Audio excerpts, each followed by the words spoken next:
Untuk membuat diri semakin kuat, baik secara mental, emosional, maupun fisik, dibutuhkan latihan dan kesadaran diri yang terus-menerus. Berikut pendekatan yang bisa kamu terapkan untuk memperkuat diri secara menyeluruh. 1. Kekuatan mental. Biasakan berpikir positif, meskipun sedang dalam situasi sulit. Latih ketahanan mental. Hadapi tantangan alih-alih menghindarinya. Kembangkan growth mindset. Anggap kegagalan sebagai bagian dari proses belajar. Praktik journaling.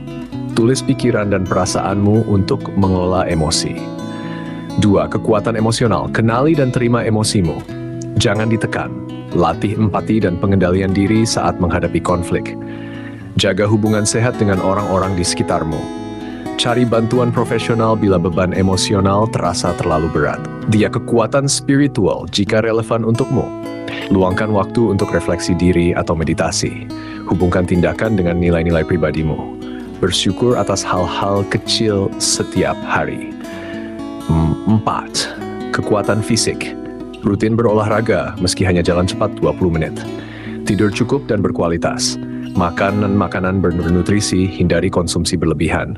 Minum air yang cukup dan hindari zat-zat adiktif, alkohol, rokok, desbebeh. 5. Kekuatan pengetahuan. Belajar hal baru secara rutin, baca buku atau dengarkan podcast untuk memperluas perspektif tentang dirimu, keluar dari zona nyaman intelektual. 6. Disiplin and konsistensi. Kekuatan tidak datang dari satu kali usaha, tapi dari konsistensi jangka panjang. Mulailah dari hal kecil namun rutin. Contoh, 5 menit meditasi tiap pagi. Berikut adalah penjelasan lengkap dan praktis tentang cara membiasakan diri untuk berpikir positif. Apa itu berpikir positif? Berpikir positif bukan berarti menolak kenyataan atau berpura-pura semuanya baik-baik saja. Ini adalah cara pandang yang fokus pada solusi, harapan, dan pembelajaran dari situasi, termasuk yang sulit. Cara membiasakan berpikir positif. 1. Sadari pola pikir negatif. Tangkap pikiran seperti, aku nggak bisa, pasti gagal. Tanyakan, apa ini fakta atau hanya asumsi? Gantilah dengan versi yang lebih realistis dan mendukung. Aku belum bisa, tapi aku bisa belajar. 2. Latihan syukur setiap hari. Setiap malam atau pagi, tulis 3 hal yang kamu syukuri, sekecil apapun itu. Ini mengarahkan otakmu untuk melihat yang baik, bukan yang buruk terus-menerus. Gunakan self-talk yang membangun.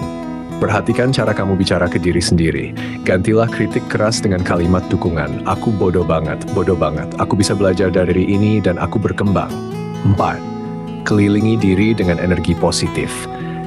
Hindari lingkungan yang toksik atau suka mengeluh. Dekatkan diri dengan orang-orang yang mendukung, menyemangati, dan jujur. 5. Fokus pada solusi, bukan masalah.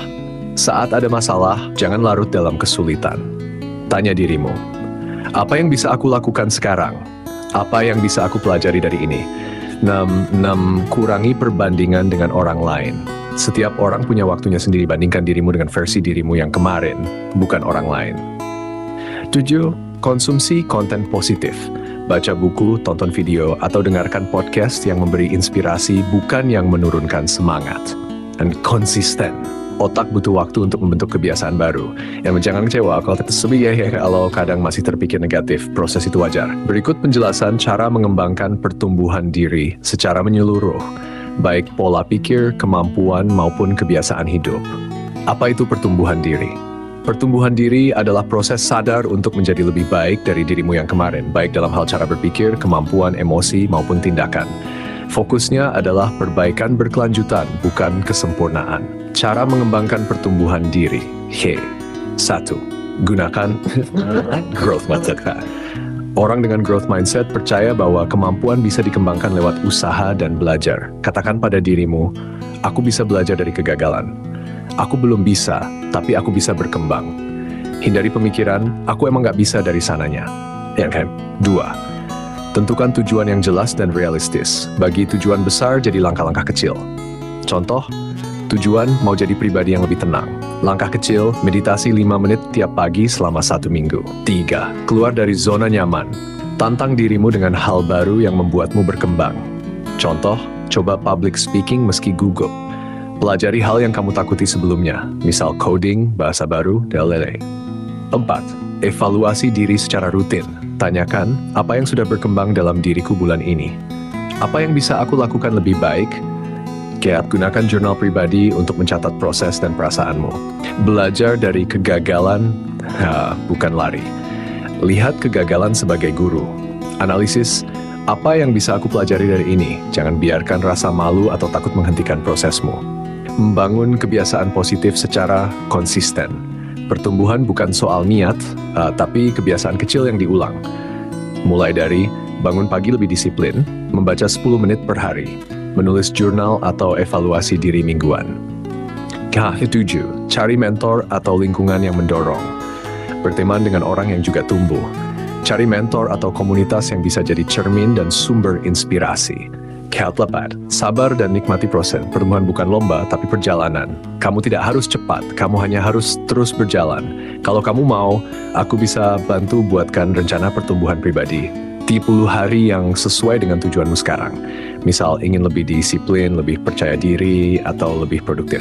Berikut penjelasan mendalam tentang arti dari visualisasi diri yang bangkit. Apa itu visualisasi diri yang bangkit? Visualisasi diri yang bangkit adalah proses membayangkan secara jelas dan kuat versi terbaik dari dirimu yang sudah bangkit dari kegagalan, luka, atau masa sulit.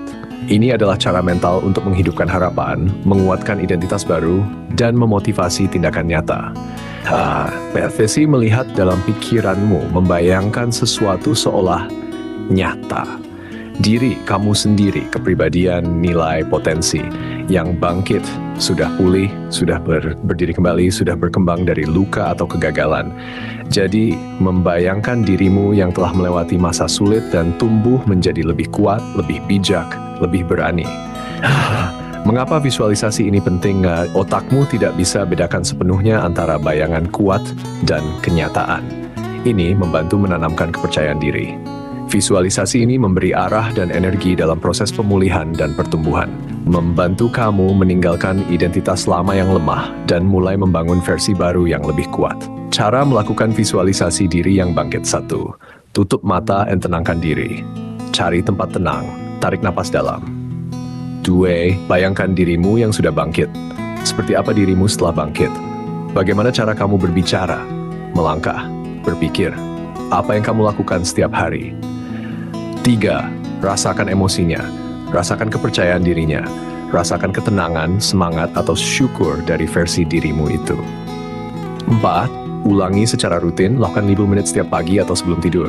Semakin sering kamu melihatnya di pikiran, semakin kamu terdorong menciptakannya di dunia nyata. Contoh visualisasi. Aku membayangkan diriku berdiri tegak, wajah tenang, penuh percaya diri. Aku tidak takut gagal lagi. Aku telah belajar dari masa lalu dan sekarang aku tahu caraku melangkah. Aku bangga dengan prosesku. Visualisasi diri yang bangkit adalah alat untuk mengingatkanmu bahwa kamu bukan dirimu yang dulu, dan kamu berhak menjadi pribadi yang kuat, bijak, dan berdaya. Versi itu sudah ada dalam dirimu, tinggal diasah dan ditumbuhkan. Berikut adalah penjelasan yang mendalam tentang makna dari gagal bukan identitas. Apa arti gagal bukan identitas? Kalimat ini berarti kegagalan adalah kejadian, bukan siapa dirimu. Gagal adalah sesuatu yang kamu alami, bukan sesuatu yang mendefinisikan kamu. Penjelasan makna. 1. Kegagalan adalah peristiwa. Kegagalan terjadi pada semua orang. Salah langkah, jatuh, ditolak, gagal mencapai target. Tapi itu hanya bagian dari perjalanan hidup, bukan label untuk dirimu. 2. Identitas adalah siapa kamu. Identitas adalah dirimu yang sebenarnya. Nilaimu, potensimu, perjuanganmu, karaktermu.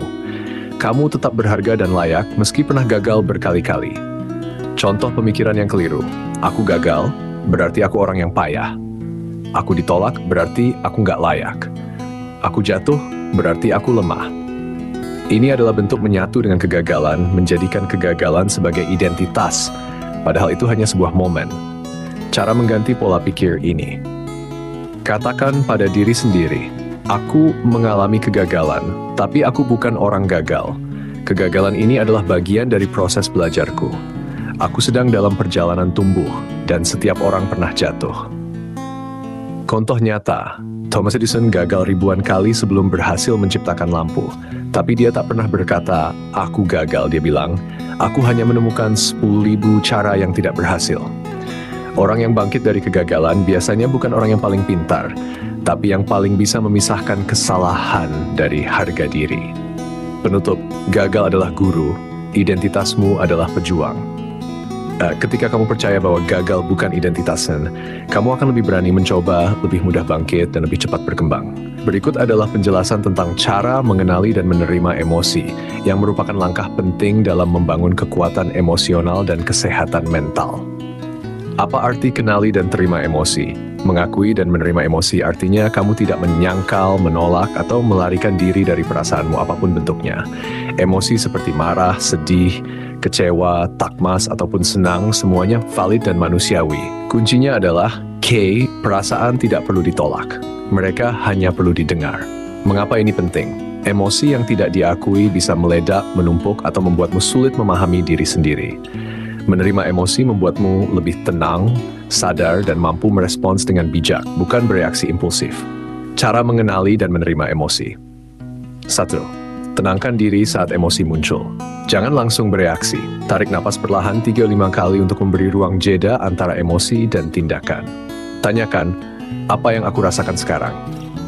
Sadari perasaanmu tanpa menghakimi. Coba beri nama, marah, kecewa, iri, cemas, takut, hampa, bersalah, dan lain-lain. Aku sedang merasa marah karena aku tidak dihargai. Aku merasa sedih karena kehilangan harapan. 3. Jangan lawan atau tekan emosi. Hindari kalimat seperti, aku nggak boleh marah, aku harus kuat, nggak boleh sedih. Ganti dengan wajar aku merasa marah. Perasaan ini adalah bagian dari aku sebagai manusia. 4. Tulis di jurnal atau bicara dengan orang terpercaya. Menulis membuat pikiran lebih jernih. Contoh tulisan, hari ini aku merasa cemas karena, tapi aku sadar ini hanyalah emosi yang sedang lewat. Cari akar emosinya. Tanyakan, apa yang memicu perasaan ini? Apakah ini berkaitan dengan kejadian di masa lalu? Apakah aku sedang lelah atau kurang istirahat? 6. Respons dengan cara yang sehat. Setelah emosi dikenali dan diterima, baru pikirkan langkah berikutnya. Bicara baik-baik jika perlu. Ambil waktu sendiri untuk tenang. Ubah sudut pandang jika emosi dipicu oleh asumsi. Contoh, aku sadar aku cemburu saat melihat kesuksesan teman. Tapi itu memberitahu aku bahwa aku juga ingin maju. Perasaan ini tidak buruk, hanya perlu aku arahkan dengan bijak. Bonus, latihan sederhana 2 menit. 1. Duduk diam. Tutup mata. 2. Tanyakan, apa yang aku rasakan saat ini? Bayangkan emosinya seperti awan lewat di langit, datang dan pergi. Ucapkan dalam hati, aku menerima perasaan ini, aku tidak akan melawannya, aku akan memahaminya. Penutup, emosi adalah pesan, bukan musuh. Berikut penjelasan lengkap dan praktis tentang cara membangun pola pikir tumbuh atau yang biasa disebut growth mindset. Apa itu pola pikir tumbuh? Growth mindset adalah keyakinan bahwa kemampuan, kecerdasan, dan karakter bisa dikembangkan melalui usaha, belajar, dan ketekunan. Lawannya adalah fixed mindset, keyakinan bahwa kemampuan itu tetap dan tidak bisa berubah. Ciri-ciri pola pikir tumbuh. Melihat kegagalan sebagai pembelajaran, percaya bahwa usaha penting, terbuka terhadap kritik dan saran, menghargai proses bukan hanya hasil, tidak takut mencoba hal baru. Cara membangun pola pikir tumbuh. 1. Ubah cara pandang terhadap kegagalan. Daripada berkata, aku gagal berarti aku nggak bisa. Katakan, aku belum berhasil, tapi aku bisa belajar dari ini. Kegagalan adalah umpan balik, bukan akhir dari segalanya. 2. Fokus pada proses, bukan hanya hasil. Rayakan usaha dan konsistensi, bukan hanya pencapaian besar. Tanyakan ke diri sendiri, apa yang sudah aku pelajari hari ini? Apa satu hal kecil yang bisa aku perbaiki besok? Gantilah bahasa yang kamu gunakan. Ubah kalimat negatif atau tetap menjadi kalimat tumbuh fixed mindset. Aku nggak bisa, aku belum bisa. Ini terlalu susah, ini menantang, tak aku bisa belajar. Aku selalu gagal. Aku sedang belajar berkembang. Manfaat, kelilingi diri dengan orang yang bertumbuh. Lingkungan sangat memengaruhi cara berpikir. Berteman atau belajar dari orang yang terbuka, belajar dari kesalahan dan tidak cepat menyerah. 5. Jurnal pertumbuhan diri. Tulis pengalaman hari itu. Apa tantangan hari ini? Apa yang aku pelajari? Bagaimana aku merespons tantangan dengan cara yang lebih baik? 6. Terima kritik sebagai jalan untuk tumbuh. Alih-alih tersinggung, tanyakan, apa yang bisa aku ambil dari saran ini? Apakah ini bisa membantuku berkembang? Bersabar dengan proses. Ingat, bertumbuh butuh waktu. Kamu tidak harus langsung menjadi hebat, kamu hanya perlu terus belajar dan terus mencoba. Pola pikir tumbuh bukan tentang menjadi yang terbaik, tapi menjadi lebih baik dari dirimu yang kemarin. Berikut adalah penjelasan lengkap dan praktis tentang cara fokus pada hal yang bisa dikendalikan. Salah satu kunci utama untuk menjaga kesehatan mental, ketenangan hati, dan kekuatan batin. Apa arti fokus ke hal yang bisa dikendalikan? Artinya adalah mengalihkan perhatian, energi, dan pikiran hanya pada hal-hal yang bisa kamu pengaruhi secara langsung, dan melepaskan hal-hal di luar kendali agar tidak menyita emosimu. Mengapa ini penting? Menghindarkanmu dari stres yang tidak perlu, membuat pikiran lebih jernih, membantu kamu bergerak maju dengan lebih efektif, memberimu rasa kuasa atas hidupmu sendiri. 2 lingkaran kendali, konsep stoik, psikologi modern. 1. Lingkaran kendali bisa dikendalikan. Hal-hal yang kamu punya pengaruh langsung, seperti sikapmu, pilihanmu, reaksi kamu terhadap orang lain, waktu dan energimu, cara kamu berpikir, belajar, dan bertindak. Lingkaran kekhawatiran, hal-hal yang tidak bisa kamu ubah, seperti pendapat orang lain, masa lalu, cuaca, respon orang terhadap dirimu, hasil akhir dari usaha, misalnya apakah orang menerima idemu atau tidak. Cara fokus ke hal yang bisa dikendalikan. Dari hal apa yang di luar kontrolmu, setiap kali kamu merasa cemas, tanya dirimu, apakah ini bisa aku kendalikan? Jika tidak, lepaskan. Jangan beri energi untuk itu. 2. Alihkan fokus ke aksi nyata. Alihkan fokus ke hasil, fokuslah ke tindakan. Alihkan, gimana kalau aku gagal? Apa yang bisa aku persiapkan sekarang agar peluangku sukses lebih besar? 3. Tulis atau buat daftar 2 kolom, bisa aku kendalikan, tidak bisa aku kendalikan, kendali kita belajar, ujian susah atau tidak, responku terhadap masalah, pendapat orang tentangku, usaha yang aku lakukan, hasil akhirnya. Lihat terdaftar itu setiap kali kamu merasa kewalahan. Latih penerimaan terhadap hal di luar kontrol. Ucapkan, aku tidak bisa mengontrol ini, dan itu tidak apa-apa. Fokusku adalah di apa yang bisa aku lakukan sekarang. 5. Batasi konsumsi yang memicu rasa tak berdaya. Contoh, terlalu sering mengikuti berita buruk, drama media sosial, gosip, dalala. Kendalikan apa yang kamu izinkan masuk ke pikiranmu. 6. Baca, renungi, dan hidupkan prinsip stoik. Kalimat sederhana tapi kuat dari filsafat stoik. Ada hal yang tergantung padaku dan hal yang tidak. Kebijaksanaan adalah membedakan keduanya. Kamu tidak bisa mengendalikan arah angin, tapi kamu bisa mengatur arah layarmu. Dengan fokus ke hal yang bisa kamu kendalikan, kamu akan lebih tenang, lebih kuat, dan lebih bijak dalam menghadapi hidup. Berikut penjelasan lengkap tentang arti dari jaga konsistensi, bukan motivasi. Apa arti jaga konsistensi, bukan motivasi? Kalimat ini menekankan bahwa kunci keberhasilan dan perubahan jangka panjang bukan hanya bergantung pada motivasi sesaat, tapi lebih pada konsistensi, melakukan sesuatu secara rutin dan terus-menerus meski motivasi sedang naik turun. Kenapa bukan motivasi? Motivasi itu sifatnya fluktuatif, kadang tinggi, kadang turun. Kamu bisa merasa sangat semangat di awal, tapi semangat itu bisa cepat hilang karena berbagai alasan, lelah, bosan, masalah pribadi. Kalau hanya mengandalkan motivasi, mudah terhenti saat motivasi itu turun. Kenapa konsistensi lebih penting? Konsistensi adalah kebiasaan melakukan hal kecil tapi berulang, yang lama-lama membentuk hasil besar. Dengan konsisten, kamu tetap maju walau tanpa semangat besar sekalipun. Konsistensi menciptakan disiplin yang membuat kamu tetap bergerak ke tujuan. Contoh perbedaan, motivasi tinggi, konsistensi, semangat banget olahraga hari ini, tapi besok malas. Olahraga ringan setiap hari walau tidak semangat. Mulai belajar dengan penuh semangat lalu berhenti saat bosan. Belajar rutin setiap hari meski hanya sedikit. Fokus hanya saat mood bagus, tetap melakukan meski mood sedang buruk. Cara menjaga konsistensi. 1. Buat jadwal dan rutinitas yang realistis, jangan terlalu berat. 2. Mulai dari langkah kecil yang bisa kamu lakukan setiap hari tanpa merasa terbebani. 3. Gunakan pengingat atau alarm agar tidak lupa. 4. Catat kemajuanmu agar kamu bisa lihat perkembangan. Maafkan diri saat gagal, tapi segera kembali ke jalur. Penutup, Motivasi membawamu mulai, konsistensi yang membawamu sampai tujuan. Jadi saat motivasi hilang, konsistensilah yang akan membuat kamu tetap berjalan maju. Berikut penjelasan lengkap tentang cara berani bicara, bukan memendam. Kunci penting untuk menjaga kesehatan mental dan hubungan yang sehat. Apa arti berani bicara, bukan memendam? Ini berarti berani mengungkapkan perasaan, pendapat, atau masalahmu dengan jujur daripada menahan atau menyembunyikannya dalam hati.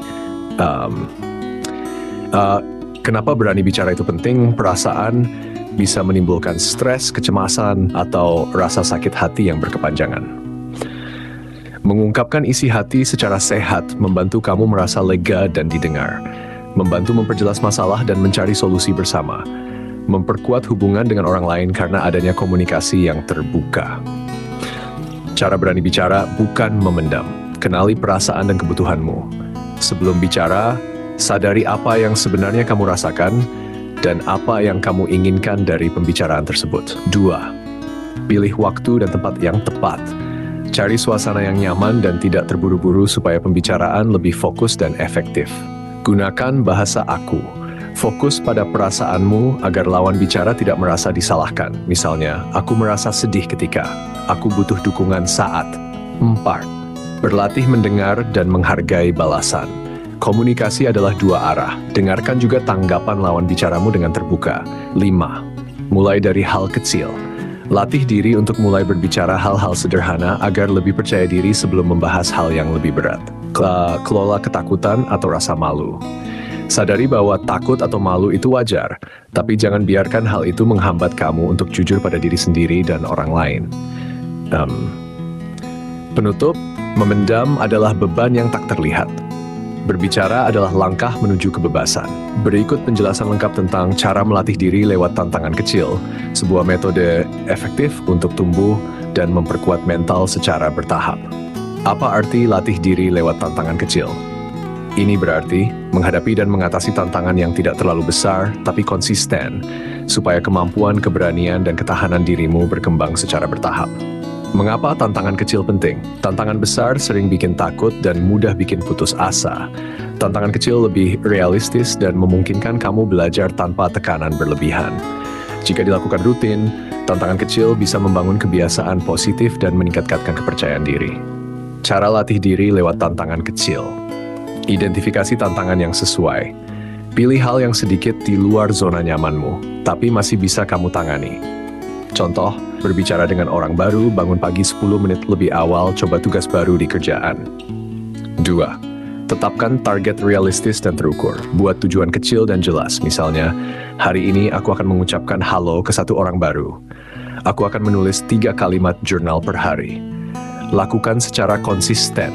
Usahakan tantangan kecil itu menjadi rutinitas harian atau mingguan agar terbiasa. 4. Refleksi dan evaluasi. Setelah menjalani tantangan, catat apa yang kamu pelajari dan rasakan. Tanyakan pada diri sendiri, apa yang berjalan baik, apa yang bisa aku perbaiki. 5. Rayakan setiap kemajuan. Beri apresiasi pada diri sendiri walau kemajuannya kecil. Ini memperkuat motivasi dan rasa percaya diri. Tingkatkan tantangan secara bertahap. Setelah merasa nyaman, tambah tingkat kesulitan atau frekuensi tantangan kecil tersebut. Dengan tantangan kecil yang konsisten, kamu membangun kekuatan besar dari waktu ke waktu.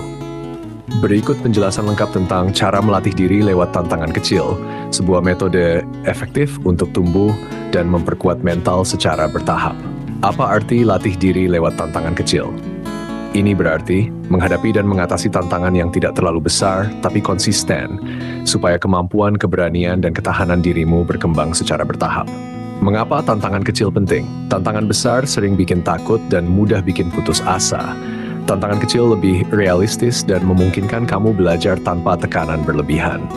Jika dilakukan rutin, tantangan kecil bisa membangun kebiasaan positif dan meningkatkan kepercayaan diri. Cara latih diri lewat tantangan kecil. Identifikasi tantangan yang sesuai. Pilih hal yang sedikit di luar zona nyamanmu, tapi masih bisa kamu tangani. Contoh, berbicara dengan orang baru, bangun pagi 10 menit lebih awal, coba tugas baru di kerjaan.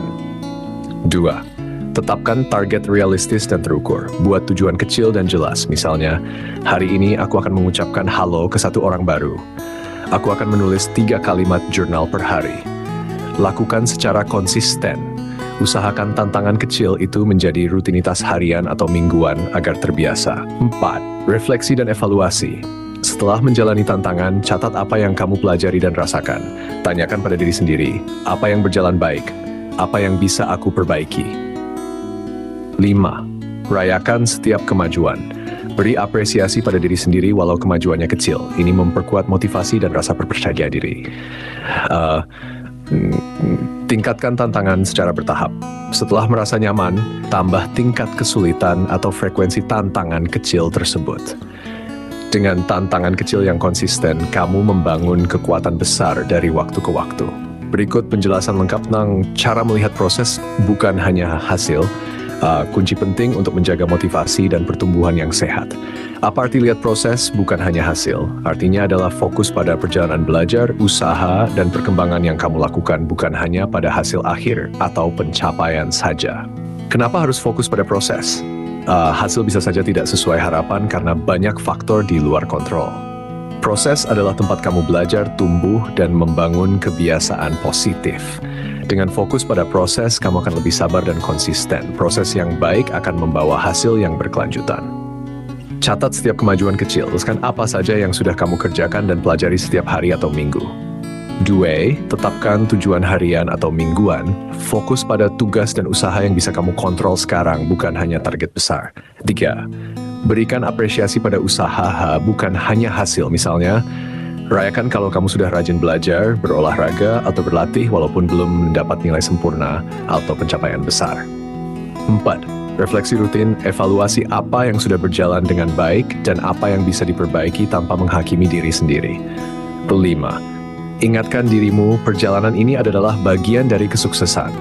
Kesuksesan bukan hanya tujuan akhir, tapi juga bagaimana kamu melalui prosesnya.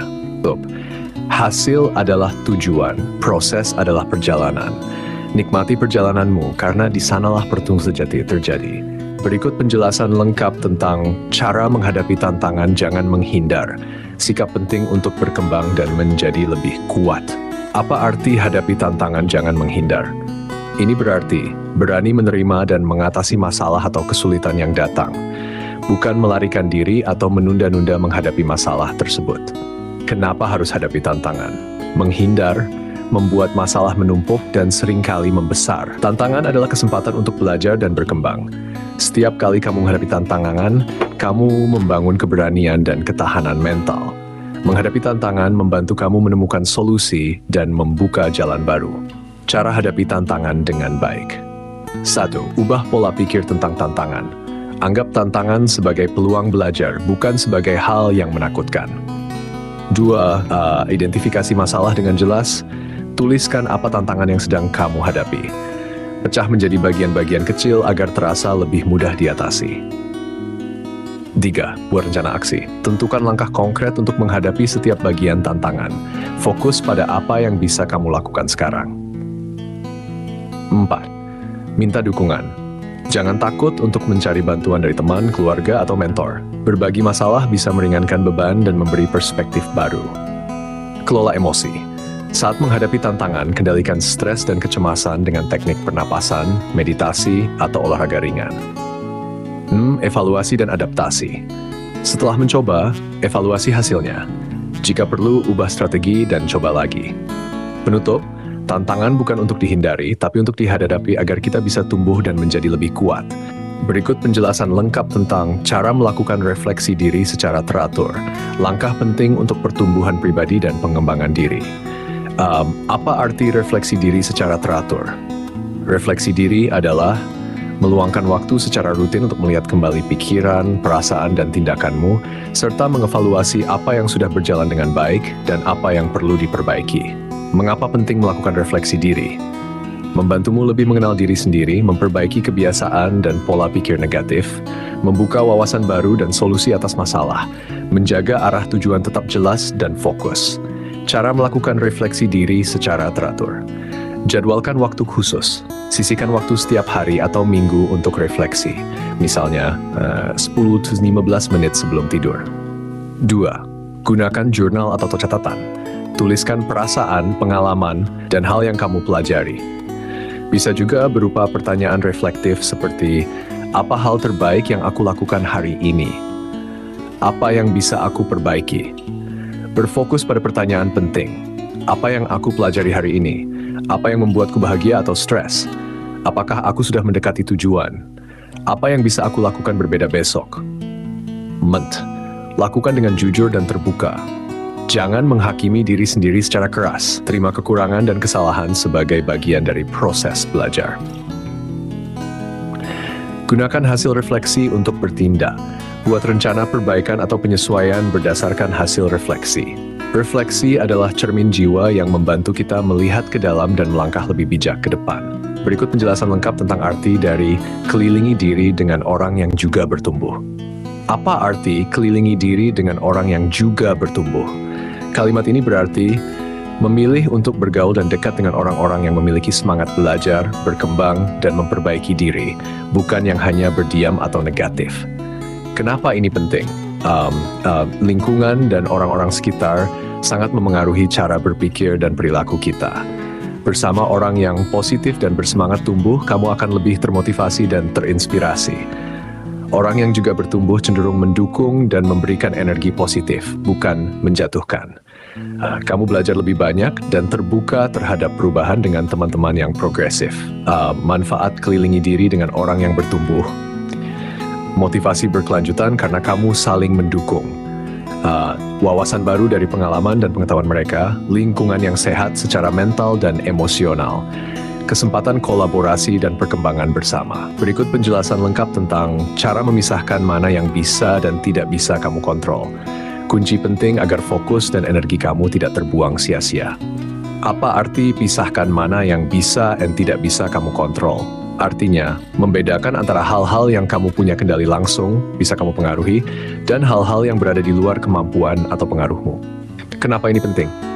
Fokus pada hal yang bisa dikontrol membuat kamu lebih efektif dan tidak cepat lelah. Menerima hal yang tidak bisa dikontrol mengurangi stres dan rasa frustrasi. Membantu kamu membuat keputusan yang lebih bijak dan realistis.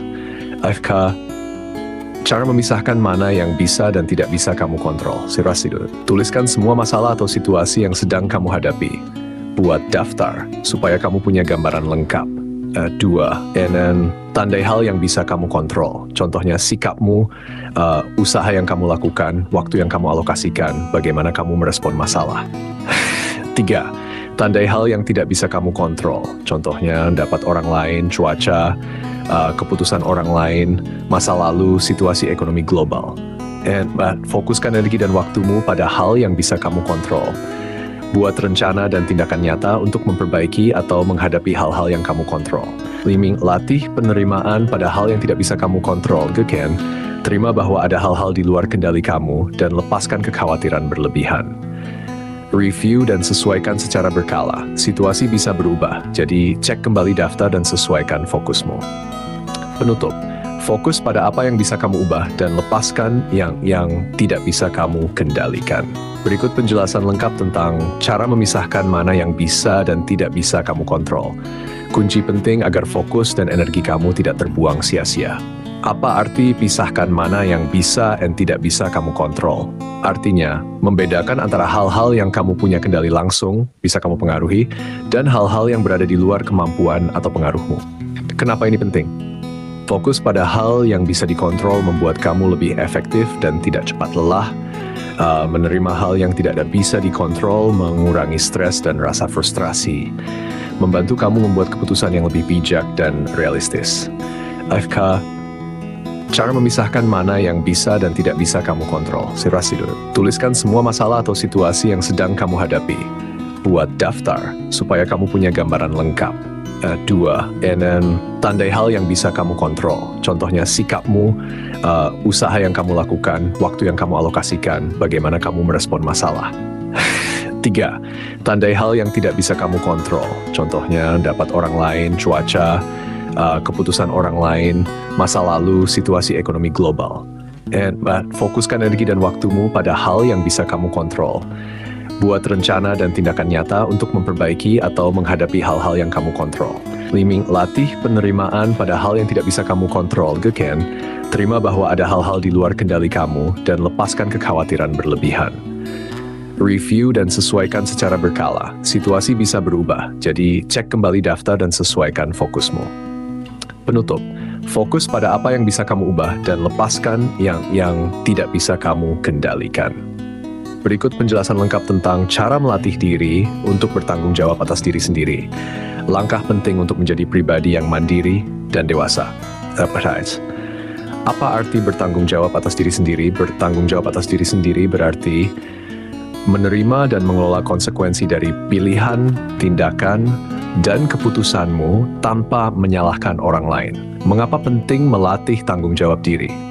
Membuat kamu lebih mandiri dan percaya diri, membantu kamu belajar dari kesalahan dan berkembang, memperkuat kontrol atas hidup dan tujuanmu, meningkatkan rasa hormat dari diri sendiri dan orang lain.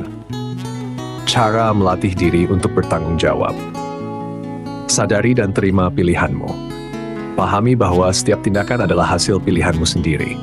Jangan mencari alasan atau menyalahkan faktor luar. Buat komitmen pribadi, tuliskan apa yang ingin kamu tanggung jawabkan. Misalnya kebiasaan, pekerjaan, atau perasaan. Tetapkan tujuan, Tetapkan tujuan, buat target yang jelas dan langkah konkret untuk mencapainya. Ambil tindakan sesuai rencana tanpa menunda. 4. Evaluasi dan akui kesalahan. Setelah melakukan sesuatu, refleksikan hasilnya. Jika ada kesalahan, akui dan cari cara memperbaikinya. 5. Kelola emosi dan jangan menghindar. Hadapi konsekuensi dengan kepala dingin, jangan menutup diri atau lari dari tanggung jawab. 6. Minta bantuan jika perlu, tapi tetap bertanggung jawab. Meminta Tuhan bukan berarti melepaskan tanggung jawab, tapi bagian dari cara kamu mengelola tanggung jawab dengan bijak. Bertanggung jawab atas diri sendiri adalah kunci kebebasan sejati dan pertumbuhan pribadi. Berikut penjelasan lengkap tentang cara menggunakan energi untuk aksi bukan reaksi. Prinsip penting untuk mengelola diri dan mencapai hasil yang lebih baik. Apa arti gunakan energi untuk aksi bukan reaksi? Artinya, mengalihkan energi dan fokus kamu ke tindakan yang terencana dan positif, bukan membuang energi untuk reaksi emosional yang impulsif dan tidak terkontrol. Kenapa ini penting? Reaksi emosional sering membuat kita kehilangan kendali dan mengambil keputusan yang kurang baik. Aksi yang terencana membantu mencapai tujuan dan menyelesaikan masalah dengan lebih efektif. Mengelola energi dengan bijak membuat kamu lebih produktif dan tenang. Cara menggunakan energi untuk aksi, reaksi, bukan reaksi. 1. Kenali dan kendalikan emosi. Saat merasa marah, kecewa, atau stres, tarik napas dalam-dalam dan beri waktu untuk menenangkan diri sebelum bertindak. 2. Berikan waktu untuk berpikir, jangan langsung bereaksi. Beri jeda beberapa saat untuk menganalisis situasi dan menentukan tindakan terbaik. Fokus pada tujuan dan solusi. Alihkan energi ke langkah nyata yang bisa menyelesaikan masalah atau mendekatkanmu ke tujuan. 4. Rencanakan aksi dengan jelas. Buat daftar langkah yang akan diambil supaya aksi kamu terarah dan efektif. 5. Minta pendapat atau dukungan bila perlu. Kadang berdiskusi dengan orang lain membantu kamu menghindari reaksi impulsif. 6. Latih kesadaran diri secara rutin. Meditasi, journaling, atau refleksi diri membantu kamu lebih peka terhadap reaksi emosional dan mengubahnya menjadi aksi positif. Energi yang terkelola dengan baik bukan untuk membalas tapi untuk maju. Berikut penjelasan lengkap tentang cara menggunakan energi untuk aksi bukan reaksi. Prinsip penting untuk mengelola diri dan mencapai hasil yang lebih baik. Apa arti gunakan energi untuk aksi bukan reaksi? Artinya, mengalihkan energi dan fokus kamu ke tindakan yang terencana dan positif, bukan membuang energi untuk reaksi emosional yang impulsif dan tidak terkontrol. Kenapa ini penting? Reaksi emosional sering membuat kita kehilangan kendali dan mengambil keputusan yang kurang baik. Aksi yang terencana membantu mencapai tujuan dan menyelesaikan masalah dengan lebih efektif. Mengelola energi dengan bijak membuat kamu lebih produktif dan tenang. Cara menggunakan energi untuk aksi, reaksi, bukan reaksi. 1. Kenali dan kendalikan emosi. Saat merasa marah, kecewa, atau stres, tarik napas dalam-dalam dan beri waktu untuk menenangkan diri sebelum bertindak. 2. Berikan waktu untuk berpikir, jangan langsung bereaksi.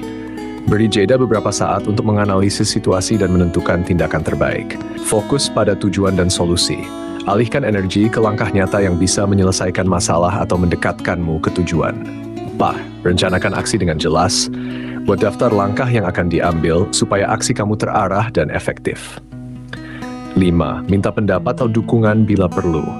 Kadang berdiskusi dengan orang lain membantu kamu menghindari reaksi impulsif. 6. Latih kesadaran diri secara rutin. Meditasi, journaling, atau refleksi diri membantu kamu lebih peka terhadap reaksi emosional dan mengubahnya menjadi aksi positif. Energi yang terkelola dengan baik bukan untuk membalas tapi untuk maju. Berikut penjelasan lengkap tentang cara menjaga lingkungan mentalmu, hal penting untuk kesehatan pikiran dan kesejahteraan emosional.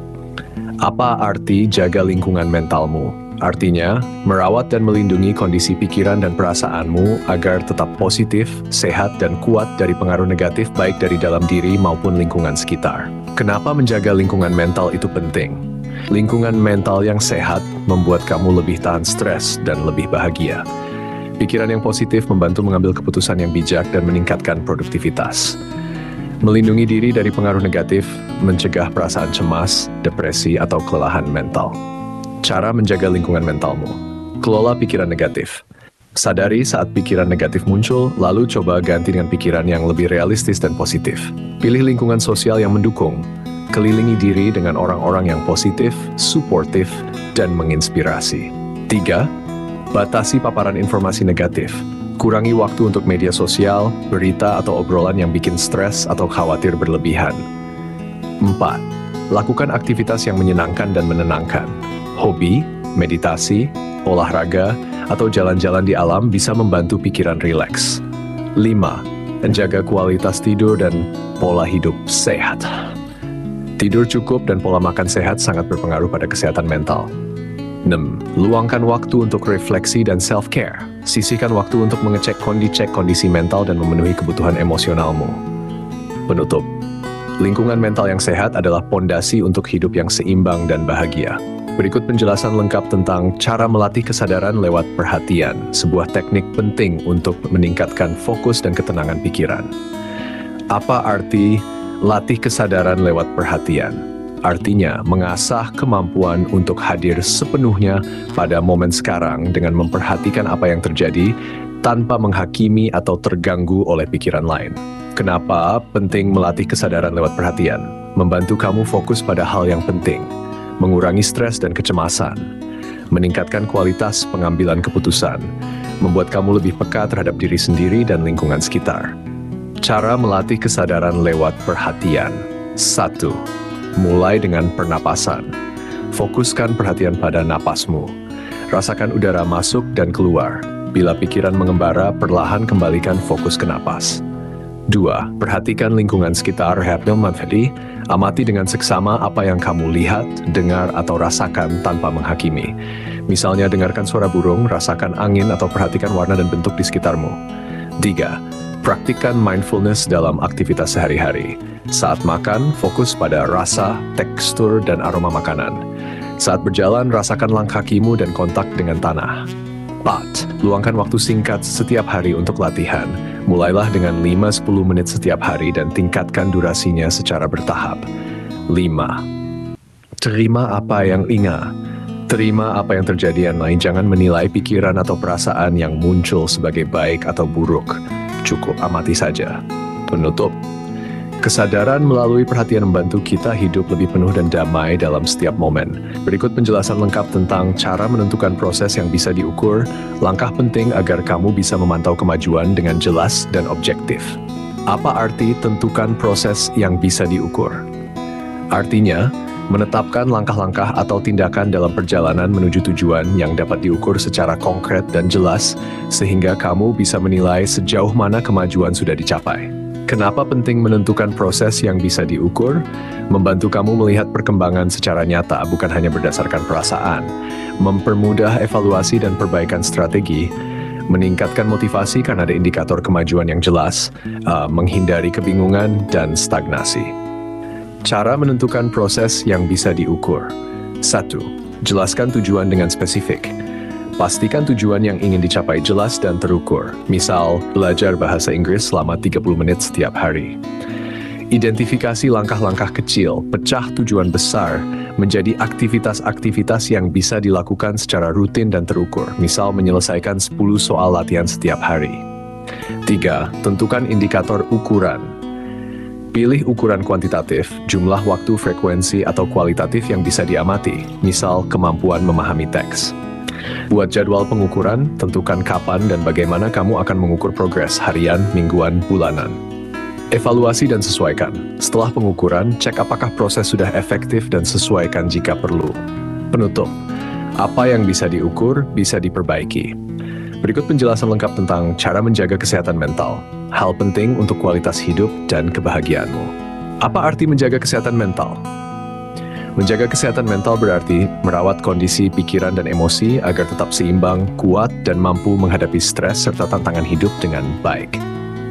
Kenapa menjaga kesehatan mental itu penting? Membantu kamu merasa bahagia dan puas dengan hidup, membuat kamu lebih tahan terhadap tekanan dan stres, meningkatkan kemampuan dalam mengambil keputusan dan berinteraksi sosial, mencegah masalah kesehatan mental seperti depresi atau kecemasan. Cara menjaga kesehatan mental. 1. Cukup tidur dan istirahat. Tidur berkualitas membantu pikiran dan tubuh pulih. 2. Makan sehat dan teratur. Nutrisi yang baik berdampak positif pada suasana hati dan energi. Rutin berolahraga.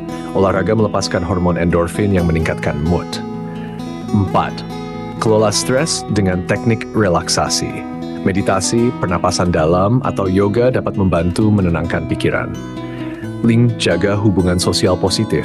Berbagi dengan teman dan keluarga dapat mengurangi beban mental. 6. Batasi paparan stres berlebih. Kurangi waktu di media sosial atau situasi yang membuat cemas. 7. Lakukan refleksi diri dan self-care. Luangkan waktu untuk mengenali perasaan dan memenuhi kebutuhan emosional. 8. Cari bantuan profesional jika perlu. Jangan ragu konsultasi dengan psikolog atau konselor bila merasa kesulitan.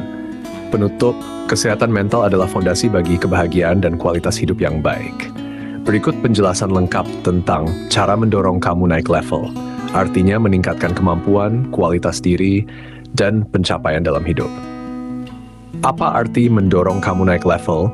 Artinya, mengambil langkah-langkah untuk berkembang lebih baik dari sebelumnya, melampaui batas kenyamanan, dan mencapai versi terbaik dari dirimu. Kenapa penting mendorong diri naik level? Membantumu berkembang secara pribadi dan profesional, membuka peluang baru dan pengalaman berharga, meningkatkan rasa percaya diri dan kepuasan hidup, membuat hidup lebih bermakna dan penuh pencapaian. Cara mendorong kamu naik level. 1. Tetapkan tujuan yang menantang tapi realistis. Pilih target yang memacu kamu keluar dari zona nyaman namun tetap bisa dicapai. 2. Terus belajar dan tingkatkan skill. Ikuti pelatihan, baca buku fikih, atau cari mentor untuk menambah pengetahuan dan kemampuan. 3. Latih disiplin dan konsistensi. Kerjakan langkah-langkah kecil setiap hari secara rutin untuk membangun kebiasaan baik. Hadapi tantangan dan keluar dari zona nyaman. Jangan takut gagal. Gunakan kegagalan sebagai belajar dan motivasi. 5. Jaga keseimbangan hidup. Pastikan kamu tetap menjaga kesehatan fisik dan mental saat mengejar perkembangan. 6. Kelilingi diri dengan orang yang mendukung. Dapatkan dukungan dan inspirasi dari orang-orang yang positif dan juga bertumbuh. 7. Evaluasi dan sesuaikan strategi. Terus cek kemajuan dan ubah cara jika diperlukan agar lebih efektif. Naik level adalah proses berkelanjutan menuju versi terbaik dari dirimu.